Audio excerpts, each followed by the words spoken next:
The desert heat shimmered off the asphalt of Highway 285 as Jake and Rebecca Morales drove through the vast emptiness of West Texas on their honeymoon. It was July 15th, 1996, and the young couple from Austin had decided to take the scenic route to their destination in New Mexico, their beat-up Honda Civic packed with wedding gifts and dreams for their future together. Jake, 24, worked as a mechanic at a local garage, while Rebecca, 22, had just graduated from community college with a degree in elementary education. They had saved every penny for this trip, their first real vacation as husband and wife. If you're enjoying this story of mystery and discovery, please take a moment to subscribe to our channel and let us know in the comments where you're watching from around the world. Your support helps us bring you more incredible true stories like this one. The couple had been married just 3 days earlier in a small ceremony at Rebecca's family church in Austin. Her parents, Maria and Roberto Vasquez, had initially been skeptical of Jake, thinking their daughter was too young to marry. But they had warmed to his genuine kindness and work ethic over the months leading up to the wedding. Jake's own family had embraced Rebecca immediately, charmed by her infectious laugh and determination to become a teacher. The newlyweds were inseparable, often seen holding hands as they walked through their East Austin neighborhood, planning their life together in the small apartment they had rented near the university. Their love story had begun 2 years earlier when Rebecca was working part-time at a local diner to help pay for college. Jake had become a regular customer, stopping by every Tuesday and Thursday after work for coffee and pie. At first, Rebecca thought he was just being polite when he lingered to chat about her classes and career aspirations. But Jake was genuinely interested in her dreams of teaching elementary school children, often bringing her books he'd found at used bookstores that he thought might help with her studies. Their first real conversation lasted 3 hours on a slow Thursday evening, covering everything from childhood memories to their hopes for the future. Jake had grown up in a working-class family where education wasn't always prioritized, but he admired Rebecca's dedication to learning and her desire to make a difference in children's lives. His own dreams were more modest. He wanted to save enough money to open his own auto repair shop, maybe expand it into a full-service garage that could employ some of his friends from the neighborhood. Rebecca encouraged his ambitions, helping him develop business plans and research small business loans during her breaks between classes. When Jake finally worked up the courage to ask Rebecca on a proper date, she said yes immediately, having hoped for weeks that he would take that step. Their first date was a picnic in Zilker Park, where they spent the entire afternoon talking and watching people play volleyball and swim in Barton Springs Pool. Jake had packed sandwiches and homemade cookies his mother had taught him to bake, while Rebecca brought a thermos of iced tea and a worn copy of her favorite poetry book. They read poems to each other under the shade of a massive oak tree, laughing at their attempts to interpret the more abstract verses. Their relationship deepened steadily over the following months, built on a foundation of genuine friendship and shared values. Both came from families that had struggled financially, but emphasized the importance of hard work and treating others with respect. They spent most of their dates doing simple, inexpensive activities: walks around Town Lake, free concerts at local venues, evenings studying together at the library. Rebecca often helped Jake with the paperwork required for his business loan applications, while he assisted her with car maintenance and repairs that she couldn't afford to have done professionally. By their first anniversary, they knew they wanted to spend their lives together. Jake had been saving money for an engagement ring, working overtime hours and taking on weekend jobs to afford something special for Rebecca. He finally proposed on the same spot in Zilker Park, where they'd had their first date, presenting her with a modest but beautiful ring he'd selected with advice from Rebecca's sister Carmen.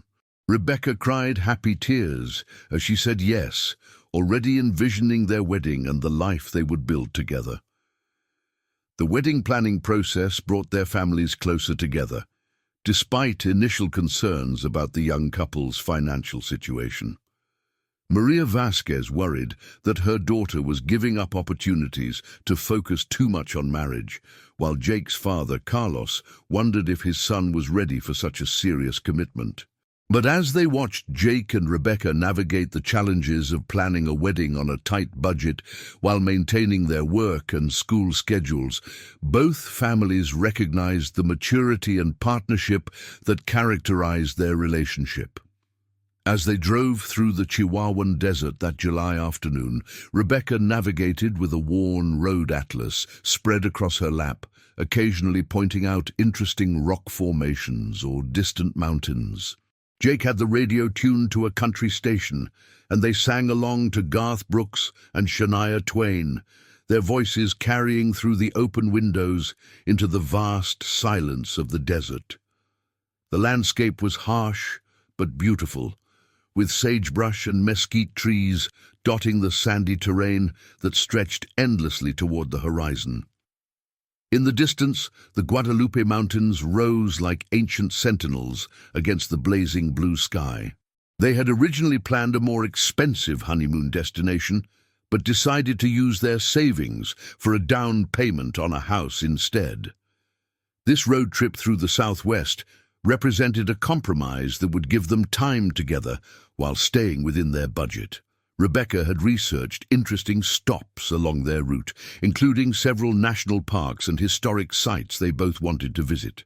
Jake had ensured their car was in the best possible condition for the long journey, replacing worn tires and getting a complete tune-up from his supervisor at the garage.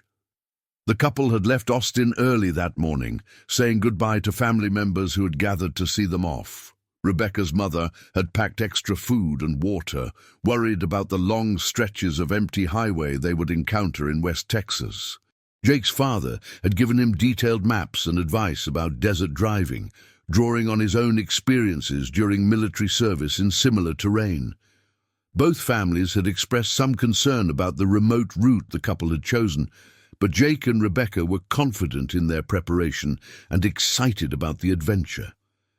They had planned to stop for the night in a small town called Mentone, population barely 200, but Jake suggested they push on a bit further to make better time. Rebecca agreed, trusting her new husband's judgment, though she was beginning to feel the fatigue of the long drive. They had been on the road for nearly 6 hours, having left Austin early that morning with coolers full of sandwiches and sodas. The air conditioning in their old Honda had given out about an hour into the trip, forcing them to rely on the wind through the windows for relief from the oppressive heat. As the afternoon wore on, they encountered fewer and fewer vehicles on the remote highway. The landscape became increasingly desolate, with long stretches between gas stations and towns. Rebecca noticed that Jake seemed slightly tense, checking the fuel gauge more frequently than usual. When she asked about it, he assured her they had plenty of gas to reach the next town, but she could see concern in his dark eyes. The needle was hovering closer to empty than she would have liked, and cell phone coverage in this remote area was virtually non-existent in 1996.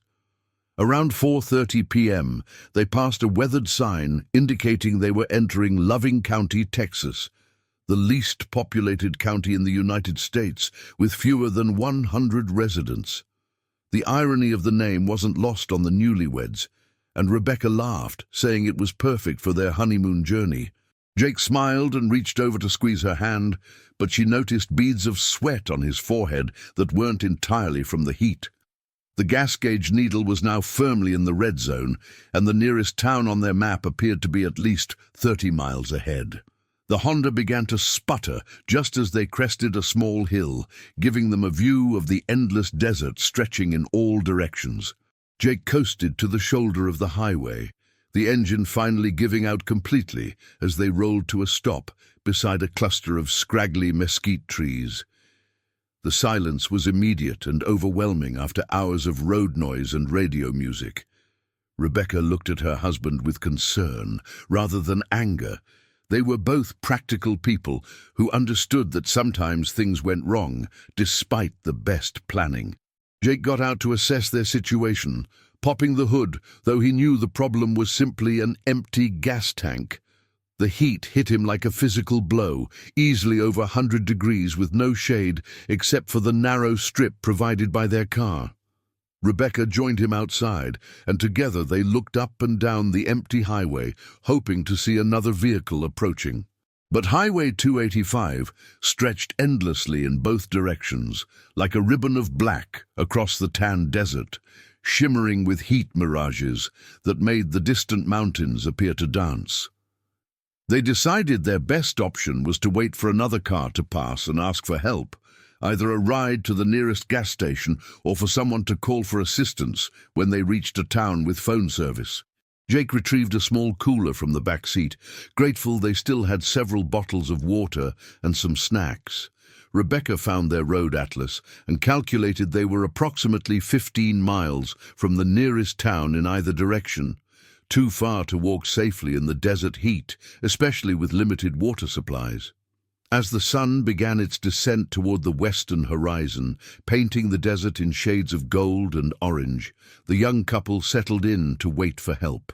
They had been stranded for nearly 2 hours when Rebecca first mentioned hearing something unusual, a low, rumbling sound that seemed to come from somewhere other than the highway. Jake listened carefully, but heard only the wind whistling through the mesquite branches and the occasional call of a distant coyote. Rebecca insisted the sound was real, describing it as mechanical, like heavy machinery operating somewhere out in the desert. The temperature began to drop as evening approached, though it remained uncomfortably warm. Jake and Rebecca took turns walking a short distance up and down the highway, hoping to flag down any passing vehicles, but the road remained stubbornly empty. It was as if they had driven into a void where normal traffic patterns simply didn't exist. Rebecca began to feel genuinely worried for the first time, not just about their immediate predicament, but about something else she couldn't quite articulate, a growing sense that they were being watched from somewhere in the surrounding desert. As darkness fell across the Chihuahuan desert, Jake made the decision that they should stay with their car rather than attempt to walk for help in the dark. He had heard too many stories of people getting lost in the desert, and their Honda would provide some protection from the elements and any wildlife that might emerge during the cooler nighttime hours. Rebecca agreed, though she continued to mention hearing that strange mechanical sound, now accompanied by what she described as distant lights moving in patterns that didn't match any aircraft she had ever seen. Jake initially attributed his wife's observations to stress and the disorienting effect of the desert environment, but he began to notice things himself as the night progressed, sounds that didn't belong in the natural soundscape of the desert, and occasional glimpses of light that seemed too steady and purposeful to be stars or planets. By midnight, both of them were certain they were no longer alone in that remote stretch of Texas desert, though neither could explain exactly what they were experiencing or why no other vehicles had passed their location in over 8 hours. The couple tried to rest in shifts, taking turns keeping watch while the other attempted to sleep in the car. But the strange sounds and lights continued throughout the night, making real rest impossible. Jake found himself constantly checking the horizon for signs of approaching help, while Rebecca documented their experience in her diary by flashlight. She wrote detailed descriptions of the sounds they were hearing and the patterns of movement they observed in the distance, hoping the information might prove useful if they needed to report their experience to authorities later. Around 2 a.m., the mechanical humming sound grew noticeably louder and seemed to be approaching their location. Both Jake and Rebecca got out of the car to better assess the situation, standing close together beside their disabled Honda. The desert air was surprisingly cool after the scorching heat of the day, and the silence between the mysterious sounds was so complete they could hear each other's heartbeats. Rebecca grabbed Jake's hand tightly as they watched a series of bright lights moving in perfect geometric formation across the desert floor, still several miles away, but clearly approaching their position. The last entry in Rebecca's diary, which would later be found in their abandoned Honda, was written by flashlight sometime after 1 a.m. on July 16, 1996. In her careful handwriting, she described feeling both frightened and strangely curious about whatever was happening around them in the darkness. She wrote about Jake's growing agitation and his repeated attempts to get their car started, even though they both knew the gas tank was empty. Her final words expressed love for her new husband and confidence that they would survive whatever was happening to tell their story someday. When the sun rose on July 16th, Highway 285 stretched empty and silent through the desert. The Honda Civic sat abandoned on the shoulder, its doors open, keys still in the ignition. Jake and Rebecca Morales had vanished without a trace, leaving behind only their personal belongings. Wedding rings placed carefully on the dashboard, and a mystery that would haunt their families and law enforcement officials for nearly 3 decades. The scorching heat of another desert day began its relentless assault on the abandoned vehicle, but there was no one left to feel its intensity.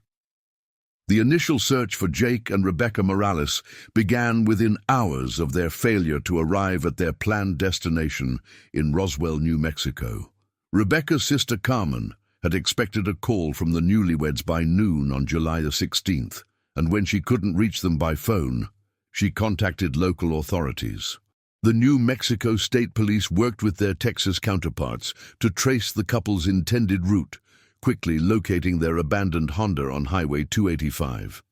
The scene was immediately cordoned off as a potential crime scene, though investigators found no signs of violence or struggle. Sheriff Roy Patterson of Loving County had been in law enforcement for over 20 years, but the Morales case would become the most baffling investigation of his career. The car showed no signs of mechanical failure beyond an empty gas tank, and all of the couple's valuable possessions remained untouched inside the vehicle. Their luggage was neatly packed, wedding gifts still wrapped in the back seat, and nearly $300 in cash was found in Jake's wallet. The only unusual detail was the placement of their wedding rings on the dashboard, arranged side by side as if deliberately positioned there. The Texas Department of Public Safety launched an extensive search operation, utilizing helicopters, search and rescue teams, and volunteers from surrounding communities. The harsh desert terrain made the search challenging, with temperatures exceeding 105 degrees during the day and dropping to near freezing at night. Search teams covered a radius of 50 miles from the abandoned vehicle, checking every canyon, cave, and potential shelter where the couple might have sought refuge or been taken against their will.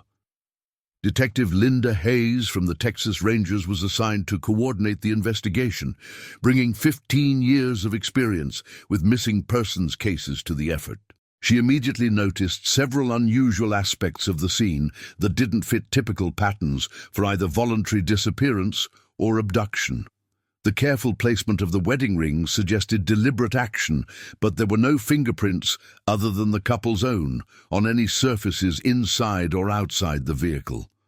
More puzzling was the complete absence of footprints leading away from the car, despite the soft sand that should have clearly shown any human movement. Maria and Roberto Vasquez drove from Austin to join the search efforts, setting up a temporary command post in the nearby town of Mentone. Rebecca's mother was convinced her daughter would never have willingly left her wedding rings behind, describing them as the most precious possessions her daughter owned. Jake's father, a Vietnam veteran named Carlos Morales, organized civilian volunteers and used his military experience to coordinate systematic grid searches of the surrounding desert. The families worked together despite their anguish, united in their determination to find their children. As days turned into weeks, the investigation expanded to include possible scenarios ranging from voluntary disappearance to kidnapping to murder.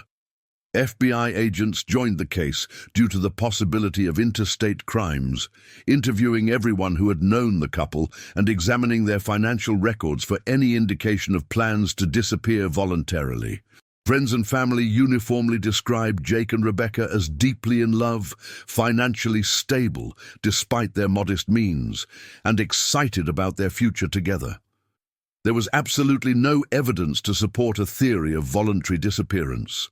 Special Agent Michael Brooks from the FBI's San Antonio field office took charge of the federal investigation, coordinating with local authorities and bringing additional resources to the search effort.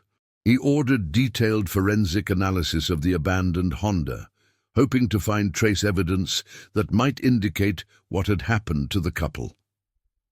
The results were frustratingly inconclusive. No foreign DNA, no signs of struggle, no indication that anyone other than Jake and Rebecca had been inside the vehicle after it stopped on the highway. The search teams discovered several disturbing elements that deepened the mystery rather than solving it. Approximately 2 miles from the abandoned car, investigators found what appeared to be a large circular area where the desert vegetation had been flattened in a perfect pattern, with the sand beneath showing signs of extreme heat exposure. The vegetation around the perimeter of the circle was dead and brittle, despite the fact that mesquite and sagebrush are extremely hardy desert plants adapted to harsh conditions. Local ranchers reported unusual activity in the area during the weeks leading up to the disappearance, including strange lights moving across the desert at night and unexplained sounds described as mechanical humming or vibrating. Several witnesses mentioned seeing unmarked vehicles in the remote area, including large trucks and what appeared to be government or military personnel, though official inquiries to federal agencies yielded no information about any legitimate operations in the region. The investigation took on an increasingly surreal quality as more witnesses came forward with accounts of unusual phenomena in the area. A long-haul trucker named William Henderson reported seeing bright lights hovering above Highway 285 on the night of July 15th, describing them as unlike any aircraft he had encountered in 20 years of cross-country driving. A local rancher's wife called the sheriff's office to report that her cattle had been found arranged in geometric patterns in their pasture, apparently unharmed but clearly moved by some external force. Dr. Patricia Newman, a respected geologist from the University of Texas, was brought in to examine the circular area found near the abandoned car. Her analysis determined that the sand and rock within the circle had been subjected to temperatures exceeding 2,000 degrees Fahrenheit, creating a glass-like surface beneath a thin layer of normal sand. She could offer no conventional explanation for how such extreme heat could have been generated in the middle of the desert without leaving more obvious evidence of fire or explosion. Sheriff Patterson found himself dealing with theories ranging from the plausible to the fantastic. Some investigators suggested the couple had encountered drug smugglers or human traffickers operating in the remote border region and had been eliminated as witnesses. Others pointed to the strange physical evidence and witness accounts as indicators of something far more unusual. The sheriff, a practical man with no patience for conspiracy theories, focused on conventional investigative techniques while privately acknowledging that nothing about the case fit normal patterns. The media attention intensified when Rebecca's diary entries were made public, revealing the couple's detailed observations of strange sounds and lights during their final hours. The entries provided a chilling account of their growing fear and confusion as they realized something unprecedented was happening around them in the desert. Paranormal investigators and UFO researchers descended on the area, much to the frustration of law enforcement officials who were trying to conduct a serious criminal investigation. As the search entered its second month, resources began to dwindle, and hope started to fade among the families and investigators. The case remained officially active, but the daily search operations were scaled back dramatically. Jake and Rebecca's families returned to Austin to organize private search efforts and maintain media attention on their missing children. They hired a private investigator named David Reeves, a former FBI agent who specialized in missing persons cases, hoping fresh eyes might uncover clues that had been overlooked. Reeves immediately focused on the timeline of events, creating a detailed reconstruction of the couple's final day based on gas station receipts, witness interviews, and the physical evidence at the scene. He determined that Jake and Rebecca had stopped for gas in Fort Stockton at 2:15 p.m. on July 15th, meaning they had been driving for only about 2.5 hours when their car ran out of fuel. This timeline suggested either a significant fuel leak or that the car had consumed far more gasoline than normal during that stretch of highway. The private investigator also discovered inconsistencies in some of the official reports, including references to equipment readings and aerial survey data that didn't match the publicly released information. When he attempted to obtain copies of these reports through Freedom of Information Act requests, he was told that certain documents related to the case remained classified for national security reasons. This revelation added another layer of mystery to an already baffling case. The investigation continued sporadically for several years, with periodic tips and alleged sightings leading nowhere. The case file grew thick with witness statements, laboratory reports, and theories both conventional and bizarre, but no solid evidence emerged to explain what had happened to the young newlyweds. Their families never gave up hope entirely, but as time passed, the focus shifted from rescue to recovery, and eventually to simply finding answers about their fate. By 2000, the Morales disappearance had become one of Texas's most famous unsolved mysteries, featured in television documentaries and true crime books. The case attracted attention from UFO researchers and paranormal investigators, much to the frustration of the families who wanted to maintain focus on finding their children rather than exploring exotic theories. Sheriff Patterson retired in 2003, passing the case file to his successor with the admission that it remained the most puzzling investigation he had ever encountered. The years passed with occasional developments that raised hopes, but ultimately led nowhere. In 2005, human remains were discovered in a remote canyon about 40 miles from the abandoned car, but DNA analysis confirmed they belonged to an unidentified transient who had died several years after Jake and Rebecca's disappearance.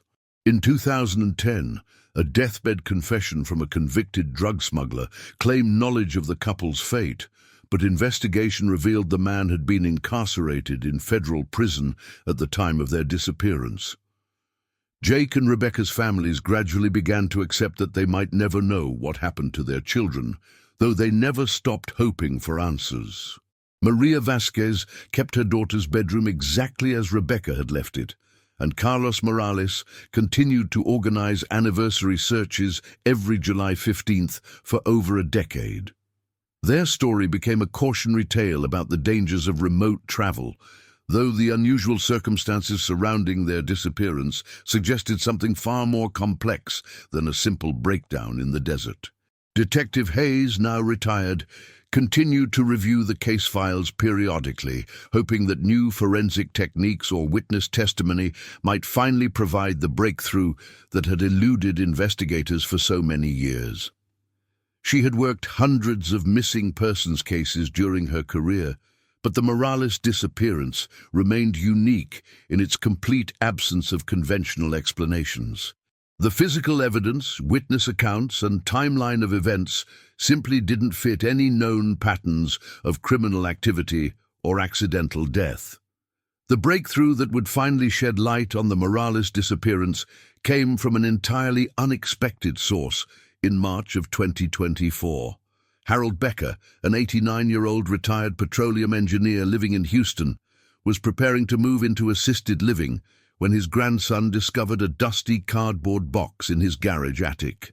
The box contained hundreds of photographs, documents, and what appeared to be official reports dating from the 1990s, all related to a classified government project that had operated in remote areas of West Texas. Harold had worked as a contractor for various government agencies during his long career, often on projects where he was required to sign extensive non-disclosure agreements. As his health declined and his memory began to fail, he apparently forgot about the sensitive materials he had retained from his work decades earlier. His grandson, Michael Becker, initially planned to simply dispose of the box contents until he noticed photographs that seemed to show unusual aircraft and installations in desert locations that looked familiar from news coverage of the Morales case. Michael contacted the FBI field office in Houston, uncertain whether the materials were still classified or if they had any relevance to ongoing investigations. Special Agent Lisa Nguyen, who specialized in cold cases, recognized the potential significance immediately when she saw photographs clearly showing the exact location where Jake and Rebecca's car had been found. The images, dated July 1996, showed large temporary structures, vehicles and personnel in an area that was supposedly uninhabited desert. The documents revealed that a joint military-civilian research project had been conducting classified experiments in electromagnetic phenomena at a temporary installation less than 5 miles from where the Morales Honda was discovered.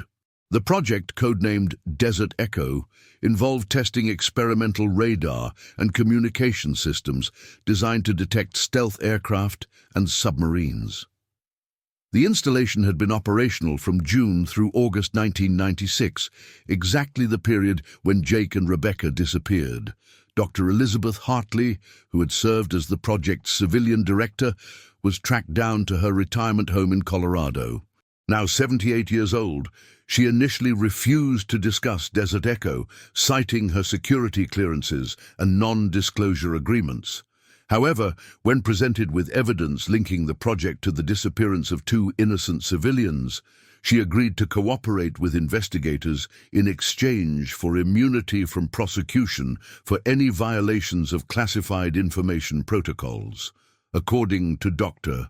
Hartley's account, Desert Echo was testing experimental technology that generated powerful electromagnetic fields designed to disrupt enemy communications and navigation systems. The equipment required enormous amounts of electrical power generated by portable nuclear reactors that created significant electromagnetic interference in a radius of several miles. On the night of July 15–16, 1996, the project was conducting its most ambitious test yet, generating field strengths far beyond anything previously attempted. The electromagnetic pulse created by the Desert Echo test was powerful enough to disable vehicle electronics within a 15-mile radius, which explained why Jake and Rebecca's car had stopped running despite having fuel remaining in the tank. More disturbing was Dr. Hartley's revelation that the test had also affected the brain chemistry and behavior of several small animals and birds in the area, causing disorientation and abnormal behavior patterns that lasted for days after the electromagnetic exposure. Project personnel had been monitoring radio communications in the area and were aware that civilian vehicles occasionally traveled Highway 285, but they had calculated that the probability of encountering travelers during their brief test window was minimal. When their equipment detected a vehicle stop in the electromagnetic field zone during the test, a security team was immediately dispatched to investigate and provide assistance if necessary. What they found would haunt the project members for the rest of their lives. Jake and Rebecca were discovered approximately 200 yards from their disabled Honda, walking in circles in the desert with expressions of complete confusion and disorientation. The electromagnetic exposure had temporarily disrupted their neurological functions, leaving them unable to recognize each other or remember their names, destination, or any details of their lives. Dr. Hartley described them as appearing to be in a waking dream state, responsive to simple commands, but incapable of complex thought or decision-making. The project's medical team, led by Dr. James Kellerman, attempted to treat the couple's condition at the temporary field hospital established for the research personnel. Initial examinations revealed no obvious physical injuries, but neurological tests indicated significant disruption to brain function, particularly in areas responsible for memory, recognition, and spatial orientation. The doctors hoped the effects would prove temporary, as they had observed with the affected wildlife, but Jake and Rebecca's condition showed no signs of improvement over the first 48 hours. Project leadership faced an impossible dilemma. The couple required immediate medical attention at a proper hospital facility, but their exposure to classified electromagnetic technology made them potential security risks. Any explanation for their condition would necessarily reveal details of Desert Echo, potentially compromising national security and decades of research investment. Dr. Hartley admitted that heated arguments occurred between civilian researchers and military personnel about how to handle the situation. The decision was made to transport Jake and Rebecca to a military medical facility in Nevada, where they could receive treatment while maintaining the security of the project. Dr. Hartley claimed she argued strenuously against this decision, believing the couple should be taken to a civilian hospital regardless of security concerns. However, she was overruled by military commanders who insisted that national security took precedence over the welfare of two individuals who had accidentally wandered into a restricted test area. The couple was sedated and transported by military aircraft to Nellis Air Force Base in Nevada on July 18, 1996. Dr. Hartley was told they would receive the best possible medical care and would be released once their conditions stabilized, and appropriate cover stories could be developed to explain their absence.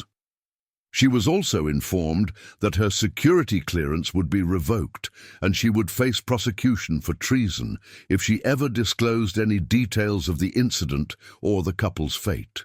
According to the documents Harold Becker had retained, Jake and Rebecca were held at a classified medical facility for several months, while doctors attempted to reverse the neurological damage caused by their electromagnetic exposure.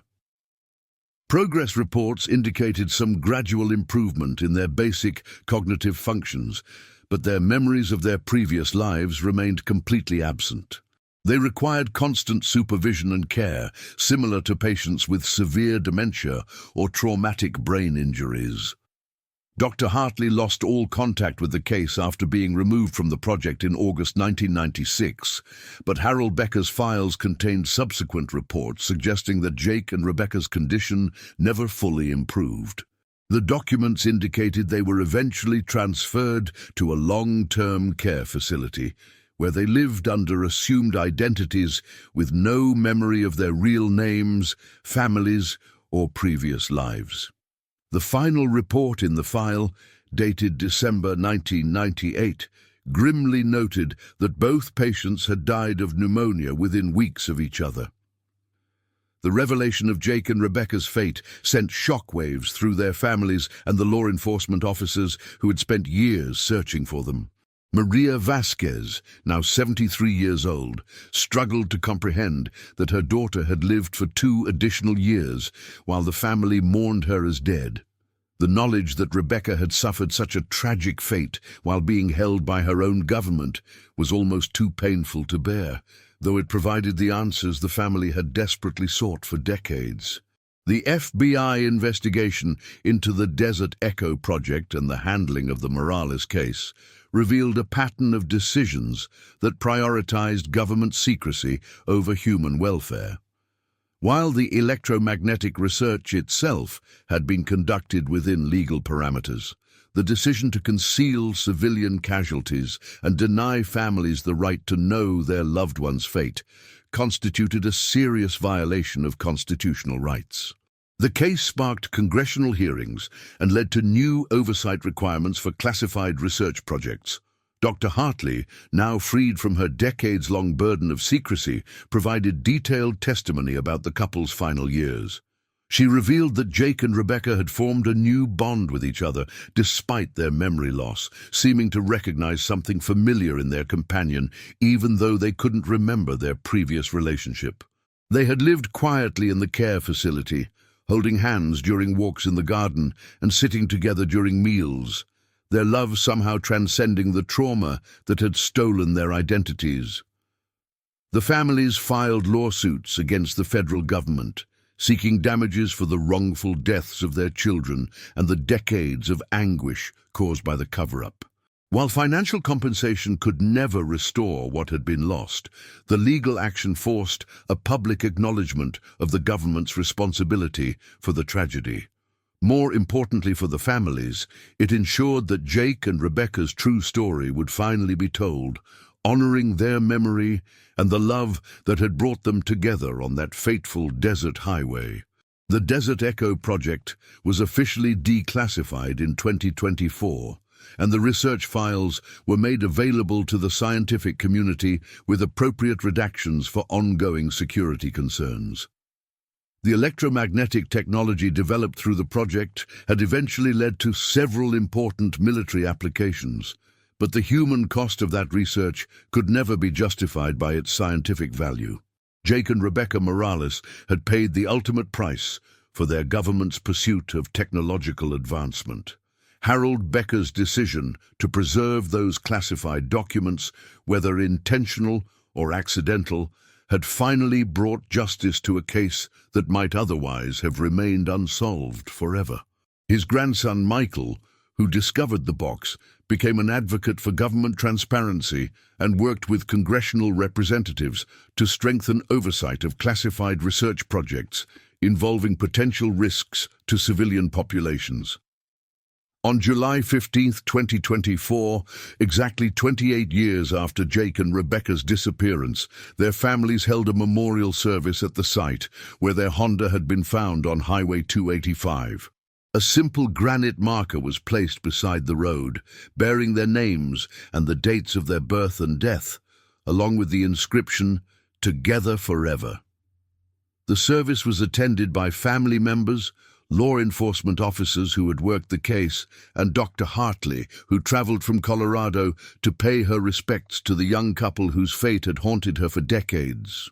The desert that had concealed their secret for so long now bore witness to their memory, as the wind carried their story across the vast landscape of West Texas. Jake and Rebecca Morales had finally come home, not in body, but in truth. Their love story preserved for future generations as a reminder that some bonds are strong enough to survive even the most unimaginable circumstances. Their brief marriage had ended in tragedy, but their legacy would live on in the fight for government accountability and the protection of innocent civilians from the hidden costs of national security.